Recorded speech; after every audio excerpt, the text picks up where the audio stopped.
Book Buzz, brought to you by the Peters Township Public Library. I am Miss Shannon. And I'm Miss Linda. And yes, as we promised last time, we're back. We're always back. We're back. Part 2 of the April things that are going on that you need to know about.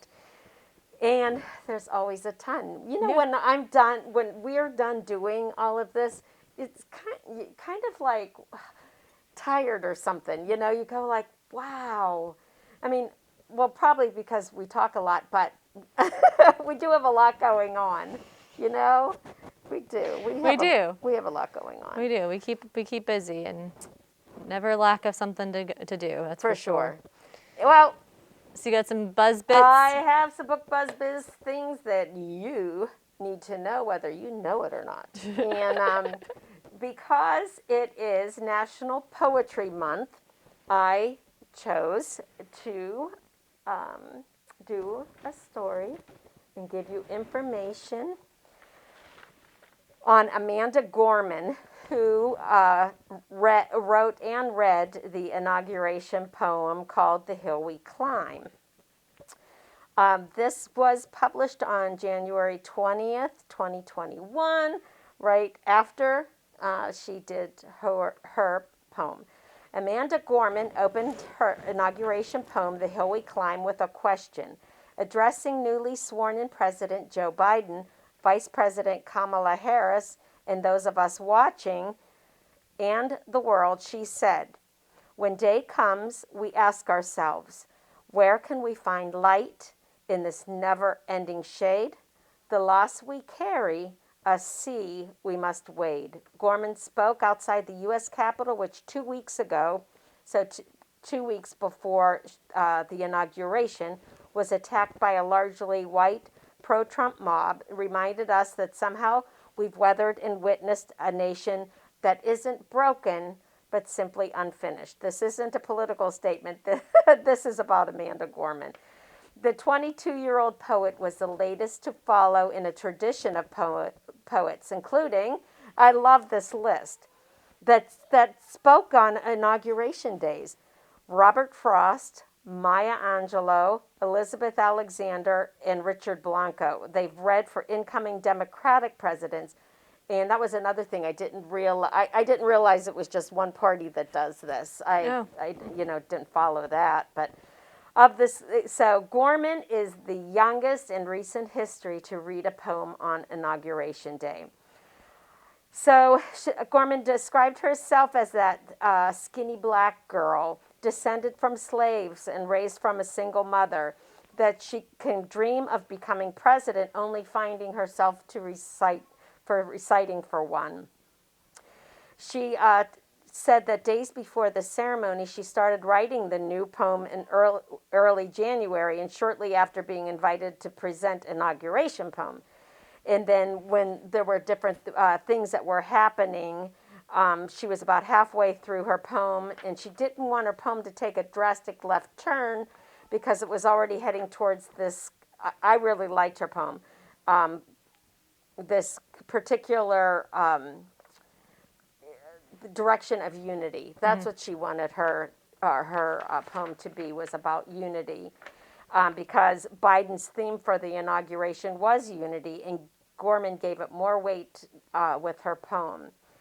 And she says, and yes, we are far from polished, far from pristine, but this doesn't mean we're striving to form a union that is perfect. We are striving to forge our union with purpose.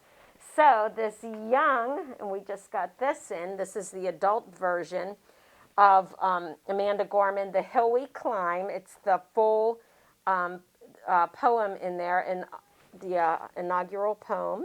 Oh, neat. Mm-hmm. And, of course, one celebrity person, mentor in her life, Oprah Winfrey, has written a foreword in there for her. And I also want to mention, I've already have this on order as soon as I knew it was going to be coming out. Not until the fall, but we're getting it, a children's version. Oh, awesome. Yeah, and she is going to be writing a children's book. So I'm like, holy cow, Yeah. you know, and doing other things. She is a little dynamite rock star. You know, if you don't remember, you know, what she looked like, if you could see it on here, she is dynamite. She really, really took us in a right direction and became very popular, and rightfully so. Yep, and that's Amanda Gorman. On National Poetry Month. Very cool. Wow. Very fine young adult.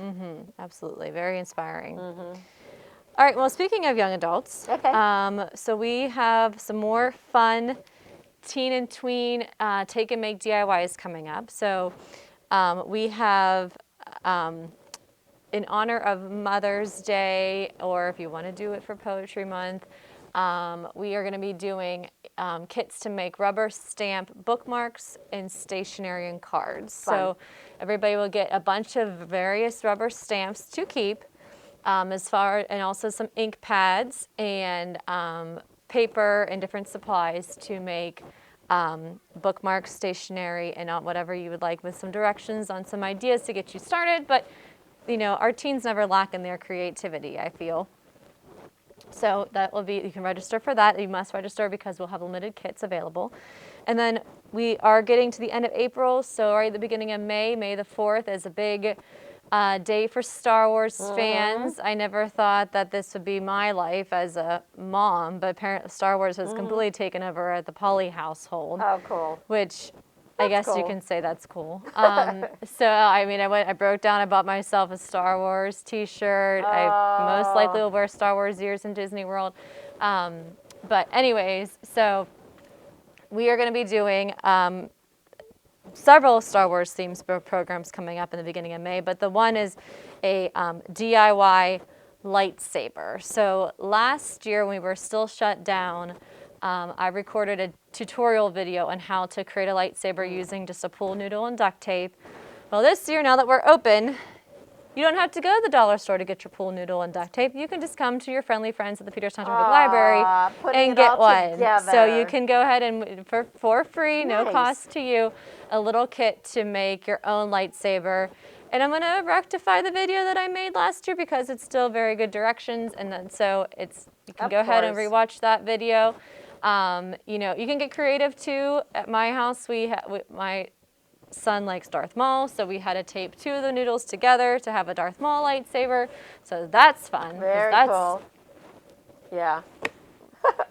Special when he swings that thing around near the TV. Special is a good word. But anyways, so you can learn how to make a lightsaber using a pool noodle. And this is actually something we used to do in the beginning of May in-house too. I have some really cute photos of Patrick, Paige, and Parker having a lightsaber battle here in the library. Oh, fun. Fun. So pre-COVID we could do that, but right now, sign up, take it, and you can make it at home and have lightsaber battles in your own backyard. Fun. God, And they're pool noodles, so for like a good time, come to your local library. Honestly, that's fun. Good. Good. Yep. Well, I said last time I had brought up the tween book club that we're reading The War That Saved My Life by, I always want to make sure I get it, Kimberly Brubaker Bradley, and that is going to be on April 22nd at 4:30. That is a Zoom get-together, so you have to register to get the Zoom link. But also, if you're one of the first 5 that registers, you get a complimentary book. And it is a good book. I enjoyed it. It's the first of 2 books, and I really enjoyed it. And it made me read the second one. Yeah, I love when that happens. You know, you like it so much and you want to keep reading. So I hope you will join me with that. And always lots of fun. Very cool. So that's the tween book club. We also have a teen book club. It's called Teen Poppin' Reads. And what you do for that is you must register because there is a Zoom link involved, but there also is a kit of goodies. You get a can of soda pop. We have a couple different choices for you to select from.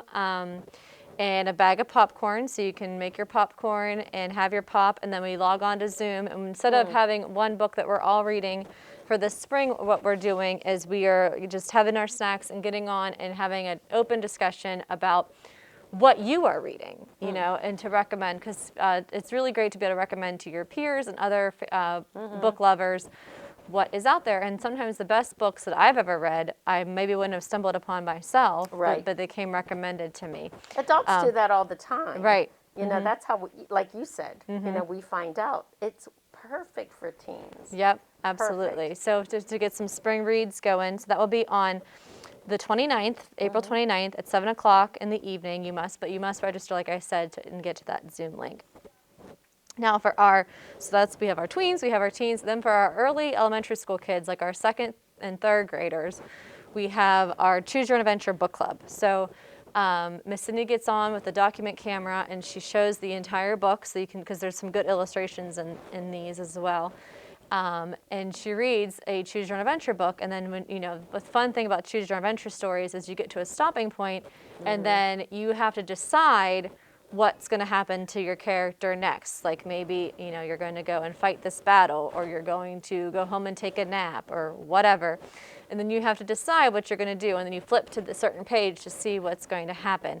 I loved reading books like that as a kid, and even as an adult, I think that's really neat.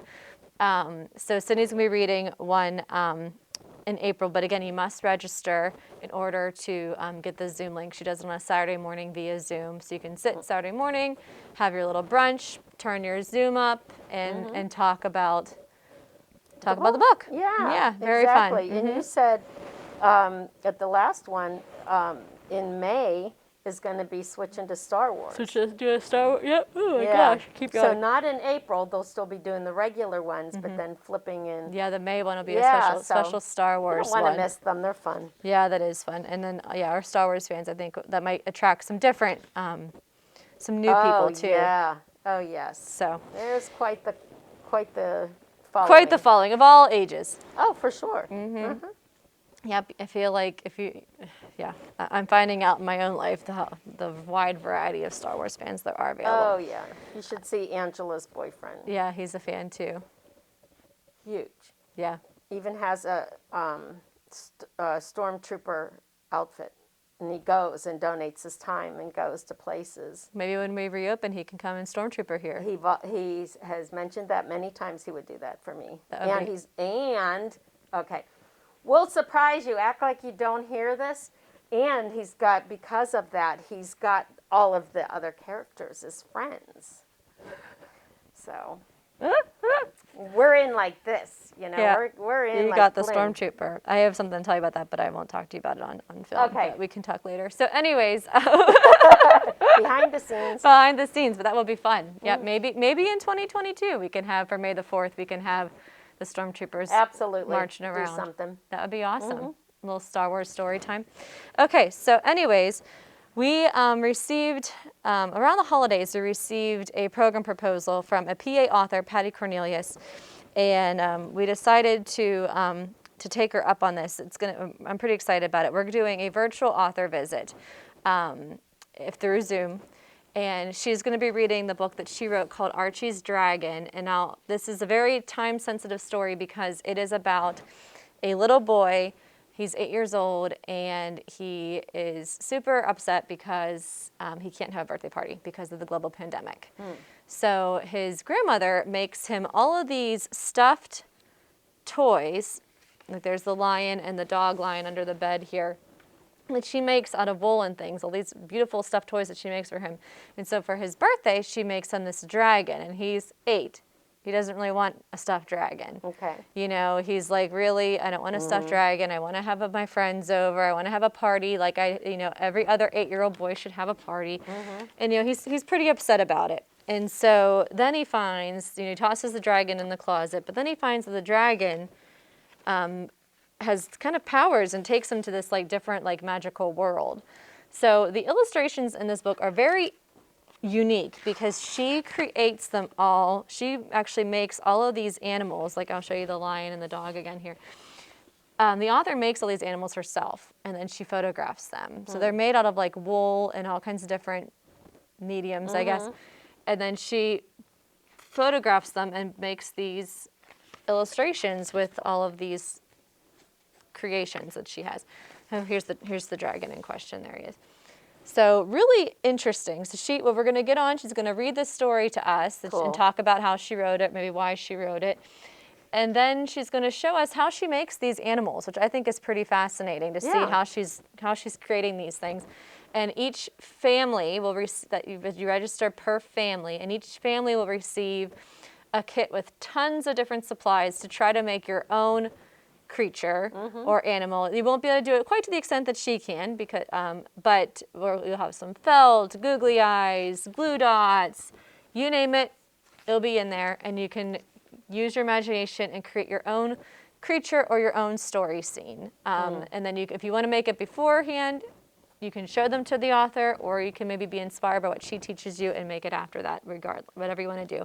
So we'll be having this on April 22nd in the evening via Zoom. So make sure you sign up. You have to sign up to get the Zoom link. You also have to sign up in order to get your kit of supplies. So Cool. registration is limited, so make sure you sign up for that. That sounds great. Yeah, That it's sounds different. great. I think it'll be We haven't had fun. a live author in a long time. Right. You know, whether Zoom or not. Right. You know, so that'll be fun. Mm-hmm. Yeah, and I've looked through that book, and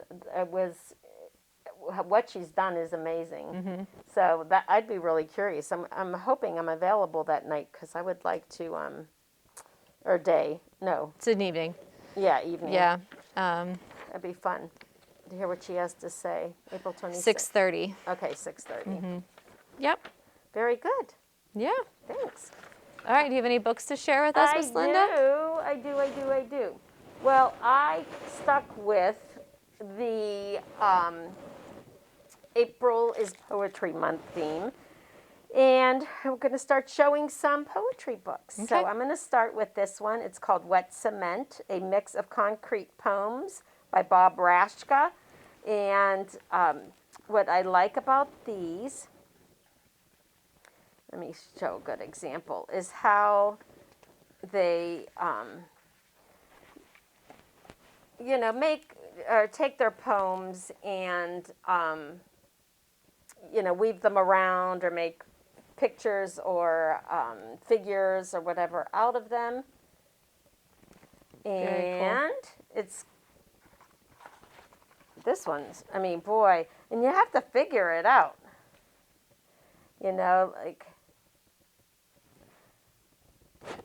Looking around. I like it. Linda's baffled. I am. Excuse me while I figure this one out. Well, I did. I had to see where this one started, where it ends. So you do. You have to look at it, and I see, and it goes around just like the clock goes around. I've got this. And I'm glad you can tell time. Yeah, I can tell time. I know how the clock hands move. So I was able to figure out that poem. So you too can check this out and try to not baffle yourself and figure them out. Probably quicker than me. Okay. Very cool. Actually, I think spying at your stack from afar, I think we're going to have a connection that we didn't intend to have, which I love when that happens. Oh, good. I like when that happens. So one of my favorite YA authors, both as an author, like his books, and even just to follow on social media, because this guy does some pretty cool I stuff, have a feeling who you're is talking Kwame about. Alexander. And talk about concrete poems, actually, because this one has one, I don't know if it's actually anything in the book, but on the cover there is. Yeah. So maybe on the back we can see it better. So this is his award winning. This won the Prince Award and maybe the Newbery as well, I want to say. I think it might have been a double hitter, the crossover. I think it might have been too. This is an older copy, so we don't have the awards on the Right. book. But anyways, on the cover, he actually does a concrete poem with creating all the words to look like a basketball. So the crossover, all of his books are written in prose, which is fun because they're quick. For one, they're quick to read because there's not much text on a page. Yeah. So for our reluctant readers, or for any reader that maybe has any type of difficulty, it's a lot more fulfilling and easier to do. So you feel like you're accomplishing. Yeah, for sure. So I love him. He's also, as far as an audiobook goes, one of my favorite audiobooks is like because he reads all of his audiobooks.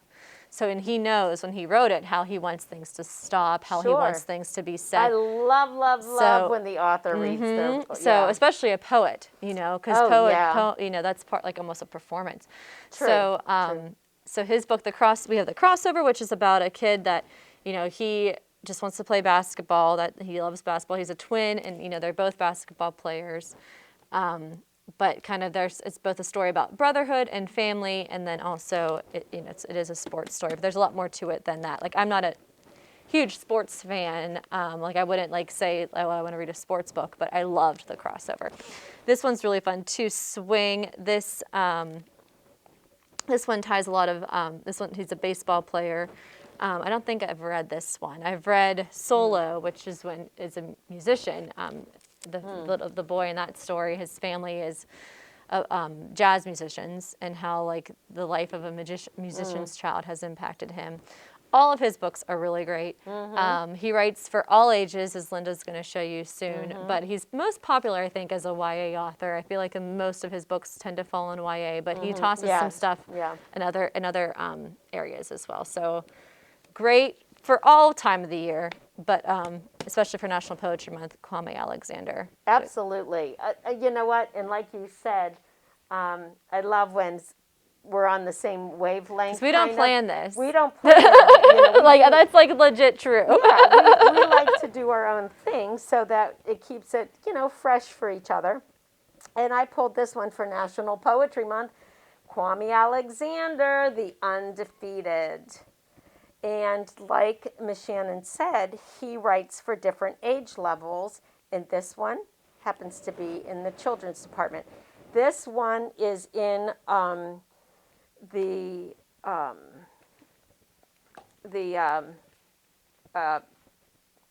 am I thinking? Oh, picture books.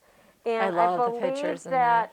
Was this one? That's an award winner too. Yeah, there should be one in our award-winning section too. But what I love about this one, I've loved it since the day we've had it. These pictures in here, these illustrations by Kadir Nelson. Oh my gosh. They are so amazing. You can, just like in that one, you can, the muscles and the looks on their faces. And let me just do another one. Or something like that. And again, like we've said, he writes in prose. It's a very, well, actually for a picture book too, it's very short. But, doing the words with these illustrations is amazing. Just an amazing book. This is, I'll just read a little bit to give you a hint. This is a love letter to America, to Black America, to the grit, passion, and perseverance of our greatest artists, athletes, and activists, to the dreamers, to the strength and bravery of everyday people caught in the web of history. And that is The Undefeated. Really, really, really cool. I like it. Yeah. Very cool. So speaking of award winners, so we have Elizabeth Acevedo. I never can say her last name right, so Elizabeth, I apologize for that. That's but okay. She is a triple award winner on the Poet X, the National Book Award, Prince Award, and the Pura Belpré Award. So this author also always actually, I feel like she wrote a book that was not in prose, but for the most part, she tends to write in prose. And this was her first book too, and then she won all these awards for it. So good for her. This is about a girl, and she lives in Harlem, and she wants to be her whole life is revolving around poetry, but she keeps it all kind of locked in her journal. So it's her story of, it's like a coming of age book. There's a love interest involved, all kinds of different things going on. And she is the author is an Afro-Latino poet, and they kind of feel that this is told, similar life experiences that she maybe had. So wonderful story. It's been a couple years since I've read this one, but another great one for National Poetry Month.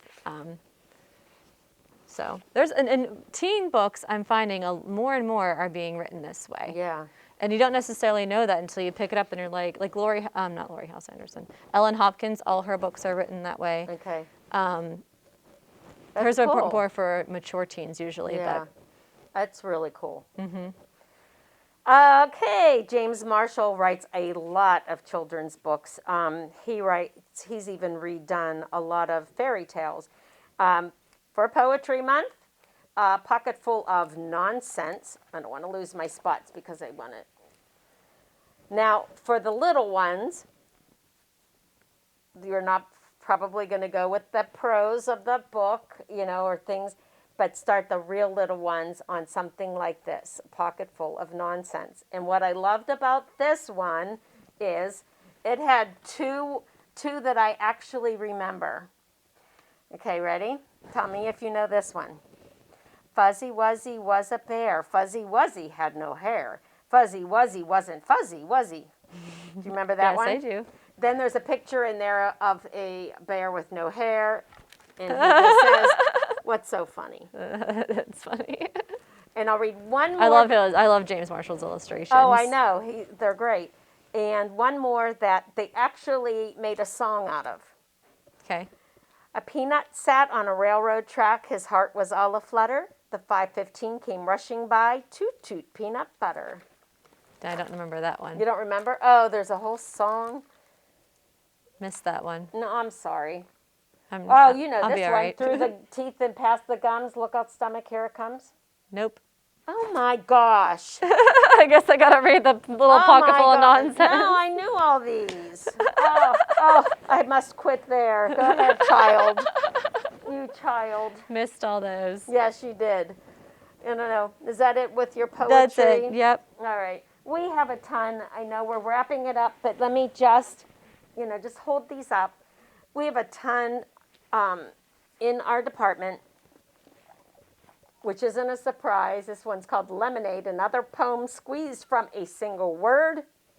And this one, of course, we have to have the golden treasury of poems. This is probably all your favorites and then some. Yeah, like and everything that Right, the Miss ones you Shannon will just not read. even know or never heard of. Right? Apparently. I cannot believe it. I read those and I thought, oh, for sure. I knew the everybody Fuzzy Wuzzy one. Okay, that's impressive. Okay. The other All ones right, missed 1 a out bit. of 3. I'll give that to you. Okay, well, hey, that's only a failing grade. Let me see, what is that? Yeah, 30. Don't figure out the math. Okay. Oh, goodness. All right, we're going to Well, end on that note. Yeah. And she's gonna Gonna brush up my children's poetry, I guess. You're going to read this book today and go through it. Okay, sounds So, good. we'll see you in May. Until then, Yep. have a good one. Yeah, absolutely. Happy spring. Oh, yay. Happy spring.